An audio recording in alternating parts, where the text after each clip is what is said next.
What percent of your closed client business is generated from your networking speaking efforts? Ooh, that was a good question, you smart person out there, wherever you are. Networking, for me, creates top of mind, and that's the reason why I do it. If you're, and those of you who have been in Richmond a long time, if you're top of mind, if somebody, I'll pick on my friend Scott Golightly. If you need a business attorney, all of a sudden you need an attorney, if you saw Scott at an event, or you saw something he did online, a video, or he was speaking in front of, suddenly, business attorney, oh yeah, Scott, because top of mind is so powerful in Richmond. So I have this thing, I'm addicted to quotes. I've been collecting quotes for almost 30 years. Do you have a quote that has really significantly impacted you? Just thought of one. I haven't thought about this one in a long time. It's all about how you show up in public. I say it right. Your walk talks, and your talk talks, but your walk talks much more than your talk talks. Why would you agree to come on here and be interviewed by your... Oh, that's not crazy. That's not crazy. Thanks to Scott McRogers, I was introduced to you. We were actually out talking about that a couple years ago. And we just hit it off as friends first. We're in a very unique industry. Someone may take Dale Carnegie, and hopefully, if you're a continuous learner, you're looking for what's next. I can send it over to Chris. We're in an industry where learning should never stop. So on the sales training, it's us and Sandler. It's like, well, just do both. Are you kidding me? Why choose? Just do both. If you don't have the money for both this year, do one this year. So it's really unique. We are such a positive, rewarding industry. And maybe since we're getting on training here, not everyone in our industry is cool. That's true. I won't say anything. A lot of people get out in our industry because they have a big ego that they need to vent and show off. Chris is just like me, and our philosophy is rather than be the sage on the stage, be the guy on the side.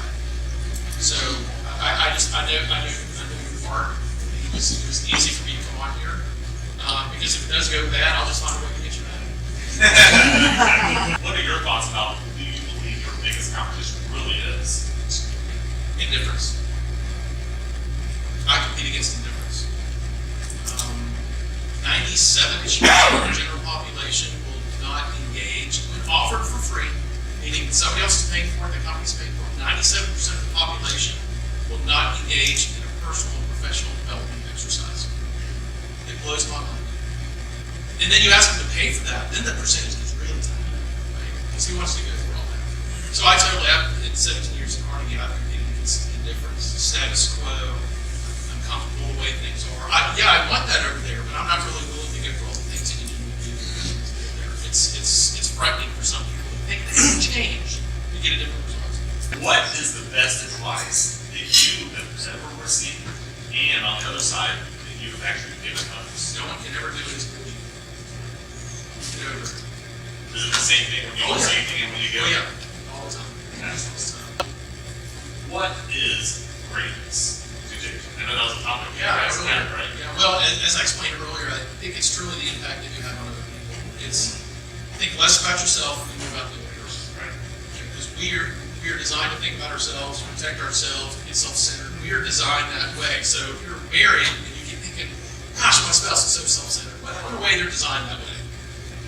And to get out of that and to be able to literally focus and do things for other people, that to me is how we measure greatness.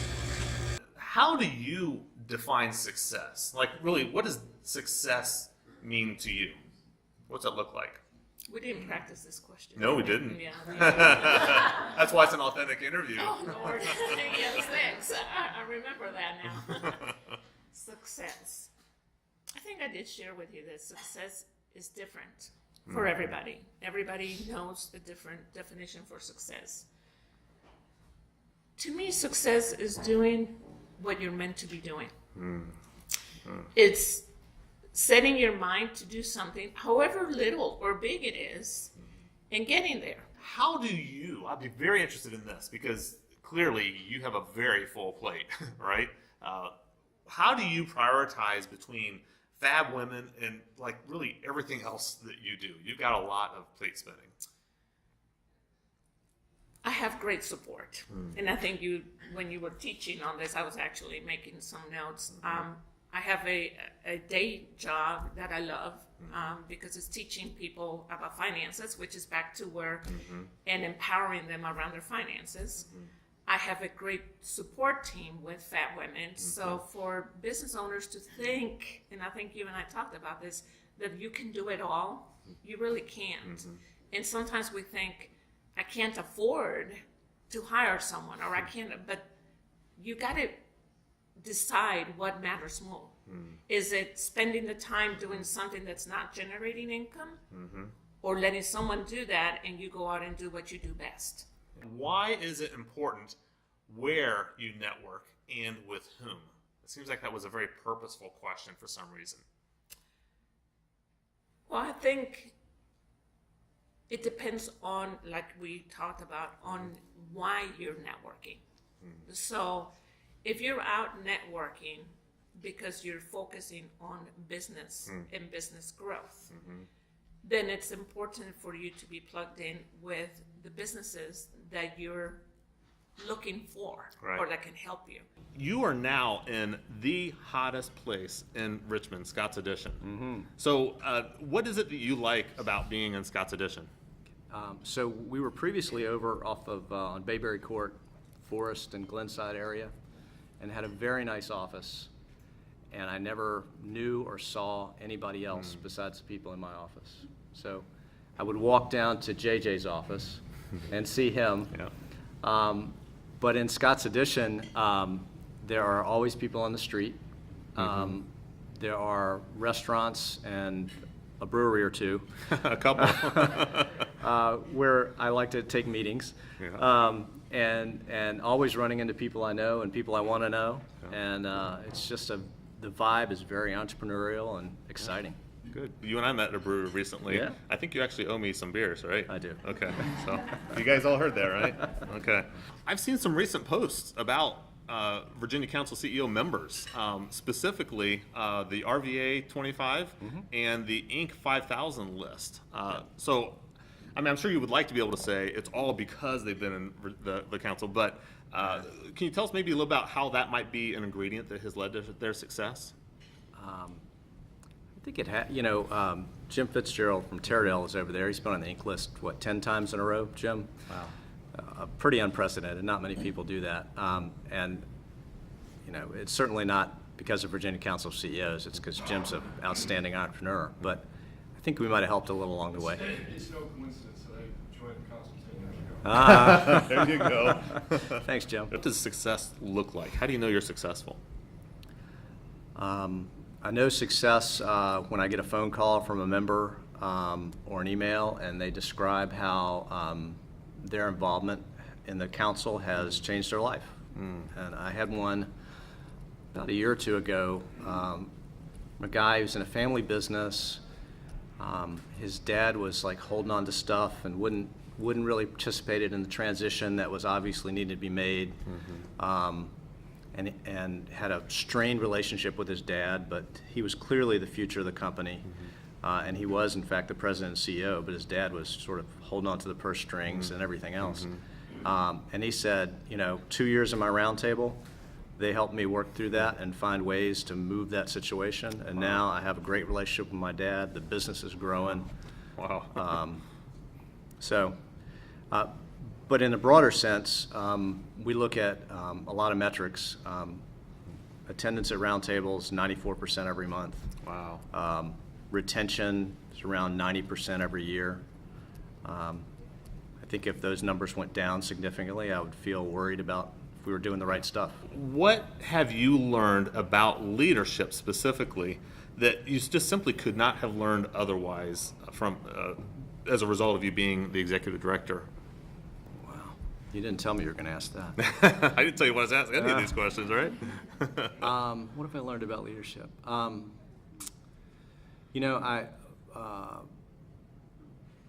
in the 90s when I was at the Chamber, I was finishing up a Master of Public Administration degree, and I took a couple of courses in leadership, and you're studying the literature and the books and the key names in leadership, and I learned about servant leadership and where the usual pyramidal sort of top-down leadership and how you flip that and invert it, and the leader is at the bottom, and his or her job is to serve and make everyone else better and help them be better leaders.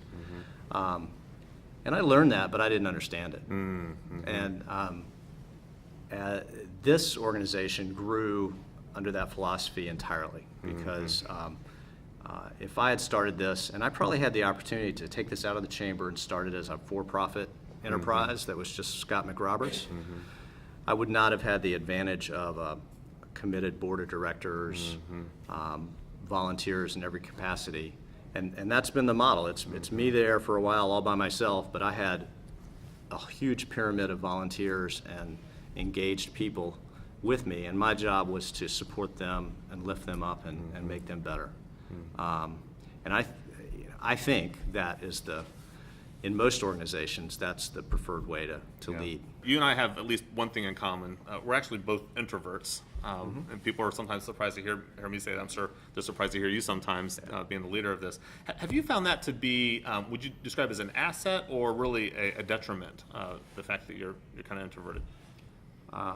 Absolutely an asset. Yeah. Particularly in that servant leadership model where my job is to put everybody else in front, particularly in association and voluntary organizations like a chamber, and your job is to make everybody else shine. And so, as an introvert, I like getting out of the way. Yeah, right. And if they're successful, I feel good about it. Yeah. I often tell leaders if they're going into it for recognition, you're going into it wrong, right? Right. Yeah, that's a very good point. What does being authentic mean to you? More and more for me, it means not holding back on sharing my, who I really am and my personal story. And as I've learned from our members and the process we use, the roundtables that are that go there, that become more intimate and more trusting, are more effective and more able to help each other succeed in business. What's the best advice that you've received from somebody? Or do you ever receive advice, since you're not allowed to? Not much anymore. Yeah. My first boss, and I worked for the Boy Scouts of America right out of college. That was my first job. And my first boss was a guy named Harold Tate. Wonderful guy, and he taught me a lot of things, but one related to working with volunteers, which I've been doing the rest of my career, and has served me well, is that even though they're volunteers, people respond to deadlines and expectations. That's a good one. And there's no harm in expecting something from a volunteer and setting a deadline. I've had leaders say, it's different because I work with volunteers. I actually say that even employees, they're volunteers because they can leave at any time, just like a volunteer could leave at any time. So you should really treat them the same way. Yeah. What was the really biggest surprise for you in owning SmartBox? Yeah, how many of y'all use SmartBox? Thank you very much. Corey, and we had a partnership going, so that was great. And Natalie, thank you. She did some great marketing services. Workforce was really great for branding as well.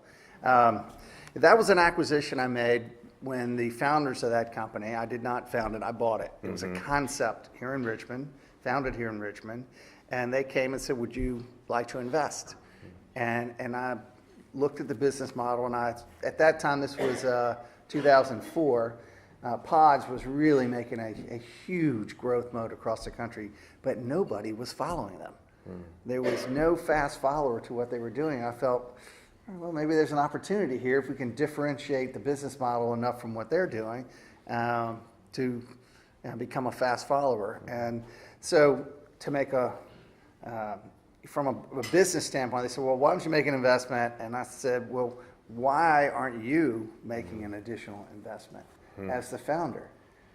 And that told me everything what his response was. I won't go into what his response was, but at the end of the day, I said, well, if we're going to take risk and it's going to be on my checkbook, Yeah. then I'll just own the company Yeah. versus just making an investment. So, so I bought the company. As you talk about the decisions that you made at that time and told your franchisees exactly what I'm going to do, I hear a lot of confidence in what you said there. Like, how did you have that level of confidence? I mean, how did you know that was what needed to happen and what you needed to do? Well, I'm a believer you got to communicate. Yeah. So if you're not going to communicate with people that really impact your day-to-day business, you're not going to get very far. So I felt like, one, being honest, being straightforward, being upfront with them was everything. Look, we were all going through the nightmare together. Right. It's not like it was just them. Right. And it wasn't just us. We were all dealing with horrendous, challenging times that had no end in sight. And access to capital was zero. And there was no way to get any money. And those franchisees were hanging on a vine because that business was all, I call them boxes in the barn. If you were just getting out of the gate and you didn't have a lot of boxes in the barn, storage units in the warehouse, you were really in trouble. And so how can you help them get over that hurdle? So we tried everything we possibly could do to help them get through it. And not all of them did. I bought back 5 of them, which was challenging. And in some cases with some people I loved. I mean, really Sure. close friends. And they had real challenging times that affected their life. And that's, when times are tough, I don't think you throw people to the curb. I don't kick them to the curb. Right, You right. sit down and you go, how can we get through this together? Right. And you find your best way to deal with it. How did Startup Virginia, start up? We saw a gap. We saw a problem in the Yeah. ecosystem. I've been involved with many different startup organizations, entrepreneur organizations.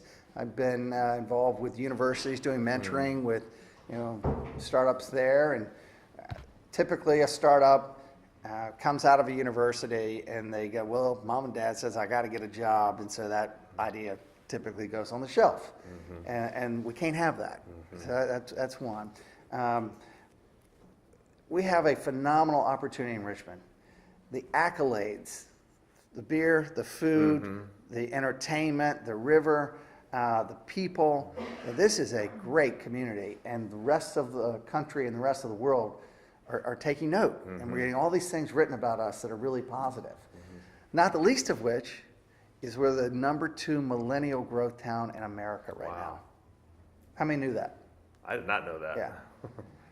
Yeah. It's really a powerful message, but you cannot keep that if you don't have things, one, if you don't have employment for them. They have to have Right. employment. And if you don't have a vibrant entrepreneurial community, they follow these things. They'll also follow the beer. That's very, very true. Right. And we have a of fantastic that. beer community. Plenty of that, Fantastic yeah. beer community. So we felt something had to be done about it. There were plenty of incubators from a what we call Main Street standpoint.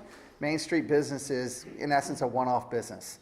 They're not looking to be a truly right. scalable business or go on a regional, national, or global scale. We call those high growth. Yeah. So in order to compete from a peer group standpoint, we have to have an incubator. What do new businesses need to do that they're probably not doing right now?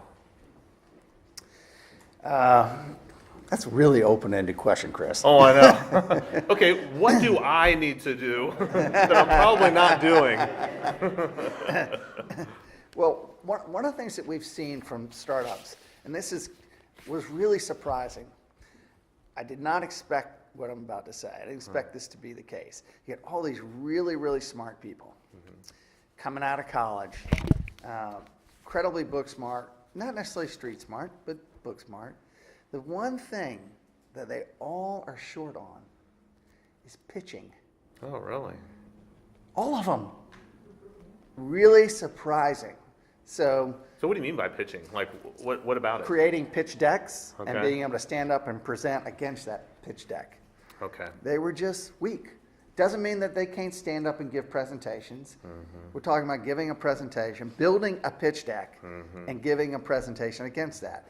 I've heard you talk about the future of employment in America. Why should we pay attention to that? Yeah, 65% of the jobs in 2030 do not exist today. 65%. That's a scary number. You know what's funny about that is that when you say that, it's like, well, now that you say it, you're right, right? I mean, Well, I'm not saying I'm right. Well, the statistic is right though. I mean, if you look back, I mean, how many jobs today exist Yeah. that did not exist? 5 or 10 years ago? Correct. Right. And Dominion, Capital One, the banks, all the larger organizations will openly tell you they're not the future of employment. Yeah. That's not where the jobs are going to come from. So what are we going to do about it from a community standpoint?